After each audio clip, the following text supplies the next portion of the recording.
Hi guys, I wanted to hop on really quick and show you how to feed your starter. So these are the size jars that I'm giving away right now. What you're gonna wanna do when you get home is actually move this to a much larger container. Something that's actually like this size is perfect, so you can grow it. But it's really simple. I don't do a lot of measuring or weighing and I really eyeball it, but you don't wanna exceed the amount of starter to flour ratio. So for example, if you had 50 grams of starter, you wouldn't want to feed it more than 50 grams of flour. Again, I'm just going to eyeball it. So for this size, which is right around 50 grams, I'm going to do just under a quarter of a cup. Again, it really doesn't matter. You're just eyeballing it.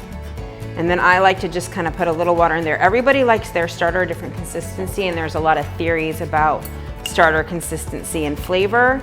I actually have one starter that I keep a little bit thicker and one starter that I keep a little bit thinner, just because I'm weird that way. So I'm just adding a little more water because it was a bit thick.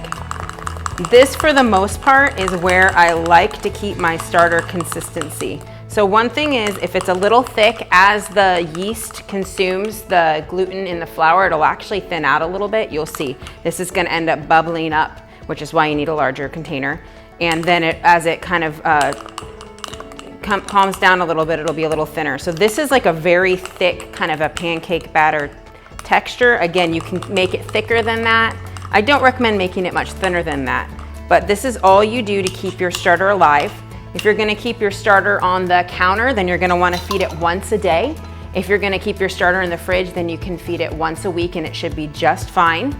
Again, I like, if I'm doing a lot of baking like I am right now, I like to keep one on the counter that I'm feeding daily and using frequently, and then I keep that one in the fridge as a reserve, or like I said earlier, I like a different kind of sourdough in the fridge. So that's how you feed your sourdough starter. It's super easy, and I'm excited for you guys to start baking.